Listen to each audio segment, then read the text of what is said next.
I know everybody's under quarantine. Everybody's trying to figure out what to watch, what not to watch, what's good, what's bad, what's all right. Should I take a chance? Should I not? But it's one movie that you should definitely check out if you haven't checked it out already, and that's Uncorked, which is with Courtney B. Vance, veteran actor. Niecy Nash is in this. It's a great film. Executive produced by Datari Turner. He's done a lot of different films, and I have to give Datari Turner a lot of credit for him putting his money behind this, because this one was definitely a grand slam. This was definitely a home run. I thoroughly enjoyed this film. It's about a young man out of Memphis, and it was something that we as black males kind of struggle with, which is we're the sons, we have the father. Some of us have been in those situations where you have the grandfather who's passing along the family business to the father. The father's trying to pass it down to the son. The son is like, yo, I'm in a different time frame. I'm in a different era. I ain't trying to go that route. I'm trying to do my own thing and produce and create my own legacy. But it's hard to try to disseminate that message to somebody who's stubborn and stern on what they want you to do and have your life already mapped out. And there's a young man who wants to be a wine connoisseur and a wine specialist. There you go. Mm-hmm. I'm not about to try to butcher that word. See, that's why you here. I ain't trying to butcher that word. But I thoroughly enjoyed the film. I think it showed a lot, especially in our culture, like how we deal with each other as men, how we don't communicate, and how we are afraid to show feelings to each other. Like the father, there was a point where the father who really wanted to reach out to his son, but he couldn't do it because he had that old school thinking, like, okay, I got to be hard because my father was hard to me, instead of breaking that code and breaking that cycle. He eventually broke it, though.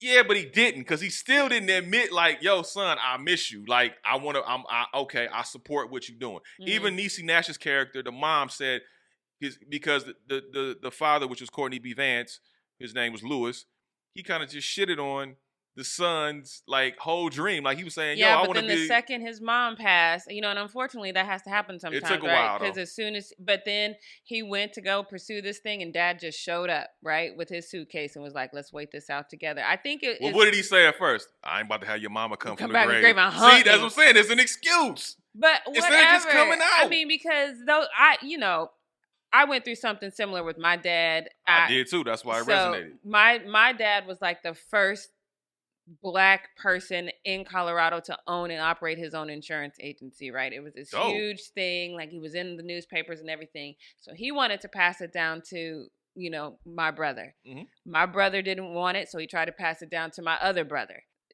That brother didn't want it, so then he tried to pass it down to me. And then for me, because, I'm a daddy's girl, there was a certain amount of guilt. You know what I mean? There was a certain amount of, I don't want to do this, sit behind no damn desk and talk insurance.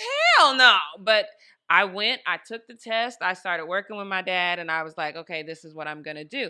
And at the same time, what finally made it click for me is my mom, and not in the way you think. She said to me, baby, this is good, because, we need to make sure we keep these businesses in the family, because they don't want to give us. So she had that mentality of, if you don't do this, you gonna just be working for the man for the rest of your life, because you ain't gonna have nothing else. You ain't gonna own nothing else, because it's so hard for Black people to own stuff.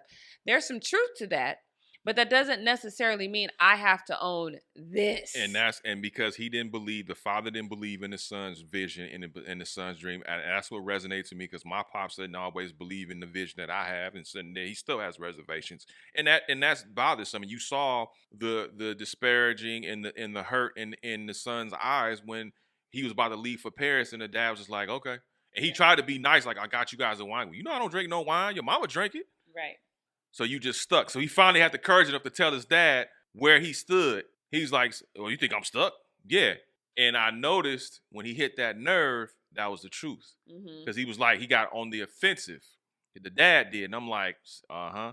But we as sons, we're never going to be, in certain fathers' eyes, we're never going to reach the pinnacle that they think we should reach. Yeah, because they have a vision of what path you should be on. Right. And that's why I try to break that situation with my own son, because there's certain things that my dad never did to me. Like, my dad never told me I love you just out the strength. He would say, we love you from time to time, but he wouldn't tuck me in. And I could count maybe a few times when he tucked me in at night. Little things that kids want. And what resonated with me was when Niecy Nash's character said, you got to support that boy where he supported. Right. Well, he did X, Y, and Z. Yeah, but Lewis, you got to support that boy where he need to be supported. Right. And I think that's where fathers miss out on us as sons, because we are looking for that support. We may not always say it, or maybe have to find the words to say it, but we need that support, like when our moms give us that support. And that's the type of support I try to give my son, to break that monotony and say, okay, look, son, we're going to do things a different way. Period, point blank. I just like the fact that, we have so many movies that deal with the culture and some of the things that we deal with as Black people, not only from an external but internal as well. But I just thought this was the dopest one I've seen it, because it was very unique. Yes. You have him trying to be, a Somali. Yeah. Well, and the African, you got to study to be an African? You know what I mean? So it was this most unique way to do it, because nobody in the family was like struggling. Everybody, they did have their own business. Everybody kind of got along. The family unit was strong.